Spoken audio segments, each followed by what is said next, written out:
Hey, it's Sherman Ragland with 10-Minute Real Estate, and here's the deal. If you have a genuine interest in real estate and you're willing to give me 10 minutes, I promise that I'll absolutely positively give you something that will change your life. So you ready? Here's our segment today. I've been responsible for growing the single largest real estate investor club on the entire East Coast. You guys who know me, you know, of course, I'm talking about the Greater Washington, D.C. Real Estate Investors Association, otherwise known as DCREA, DCREA.com. See how I plugged that? All right. So here's the deal.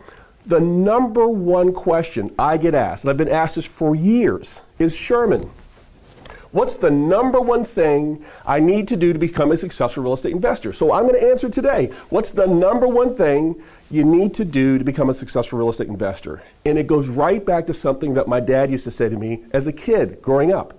He used to say, son, look, there are three kinds of people in this world. And I want to share that with you real quick because it directly relates back to how I answer this question. There are three kinds of people in this world. You ready? You may want to write this down, okay? There are those who make things happen. They literally make things happen.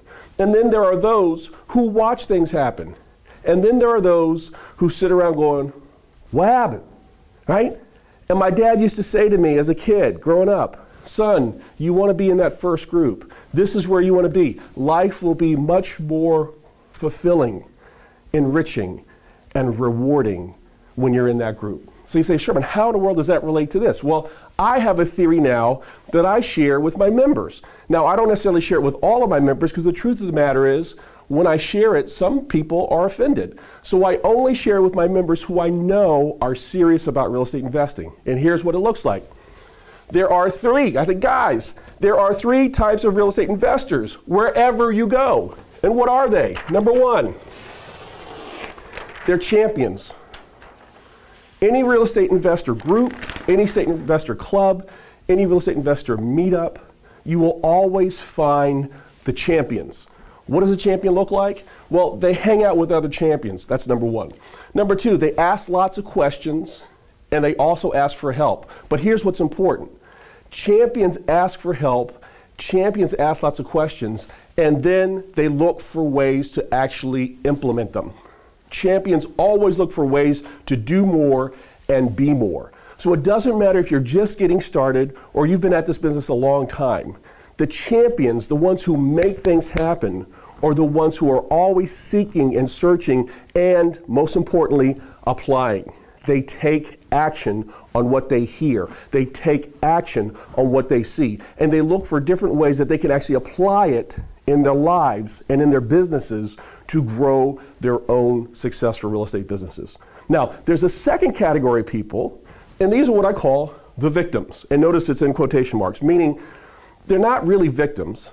It's not like, there really are victims in life. People who they step out on a curb, they get hit by a truck, right? And it's not their fault. But these are people who have a victim mentality, meaning it's a state of mind.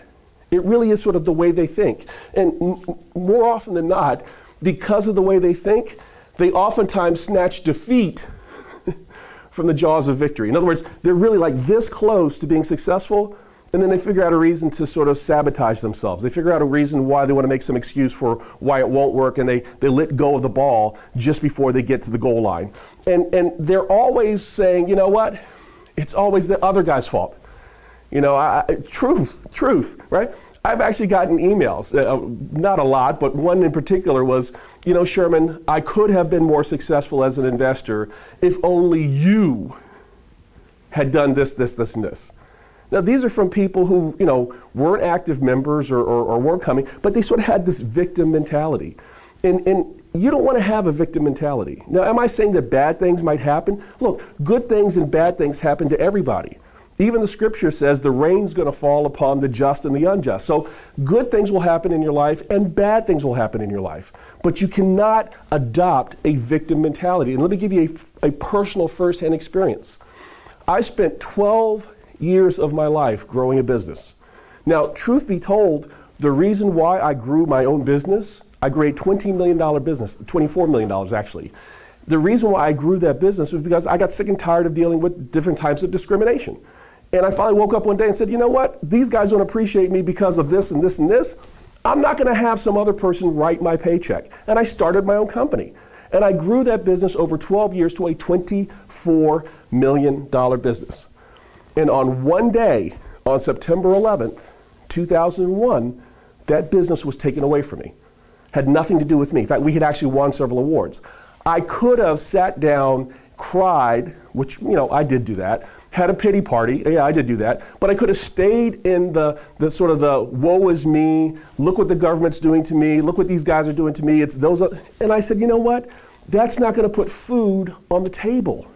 That's not gonna help my wife and my kids out of this financial mess that we find ourselves in. I had to move away from the victim mentality and move towards the champion mentality and say, look, if God has closed this door, He's obviously opened up another. I need to first figure out what that other door is, and second, make something happen. And it wasn't but 2 or 3 months after that change of mind, I got my first series of deals done.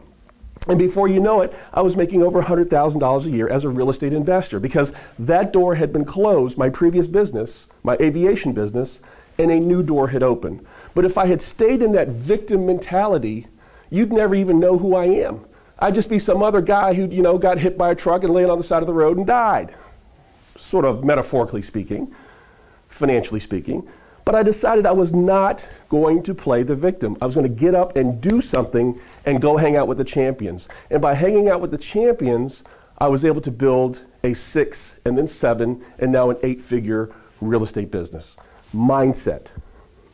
And then the last group of people is what I call clueless. Now, don't get me wrong, okay? I'm not saying clueless people are stupid. Far from it.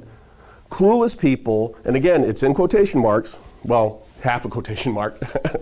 Clueless people are people who intentionally just don't care. They say things like, you know what? Don't know, don't care. Think about it. You probably know somebody that you like, this is like the brightest person I know, and they would do extremely well in real estate. Let me invite them to go to the real estate club with me. And you call them up and say, hey, I'm going to this real estate thing, or a boot camp, or a training session, whatever. And you call them and say, hey, I'm going to this training session next week, you want to come with me? And they go, yeah, okay, whatever, sounds good. Pick me up. And then the day comes to pick them up, and you're there outside their house, and they're not ready, and you call them up and say, hey, where are you? And you're like, I'm sleeping. You're like, what do you mean you're sleeping? Today's the day we're supposed to go to the real estate thing. And you're like, oh, is that thing today? And you're like, I thought you wanted to go. You're like, oh, well, next time, when I get around to it. It's not that they're quote unquote stupid people, because they're not. They just choose to be clueless on certain things. And you have to realize when you come into relationships with people like this, it's not that you love them any less, but you really do need to sort of like move them over to the side. And let me tell you why. Because champions understand the necessity to hang out with other champions. Champions understand the necessity to get things done.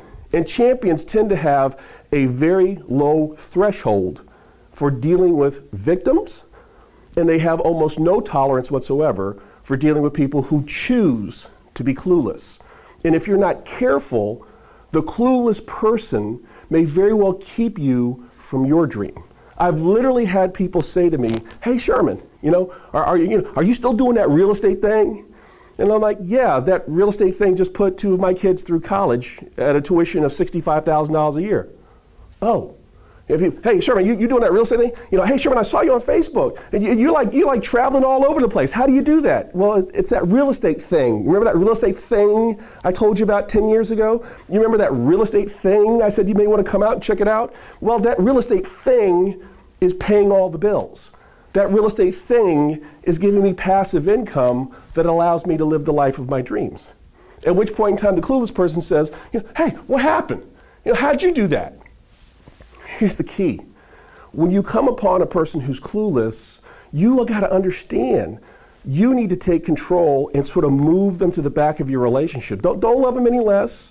Don't stop hanging out with them altogether.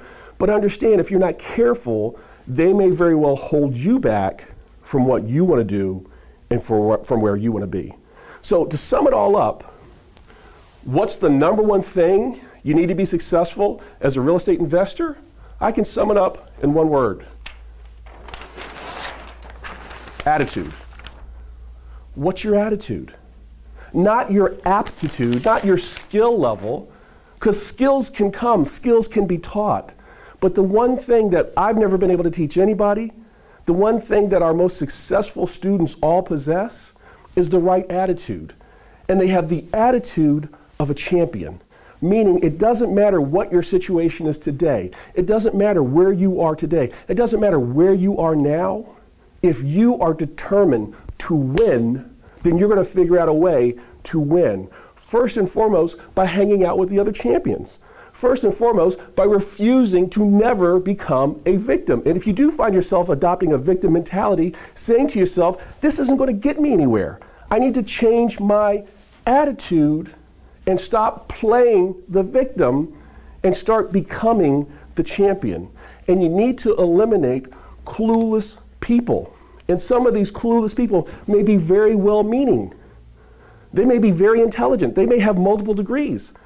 But if they're not doing the thing you want to do, and they're holding you back because they simply choose to don't know and don't care, then you got to push them to the side and say, you know what?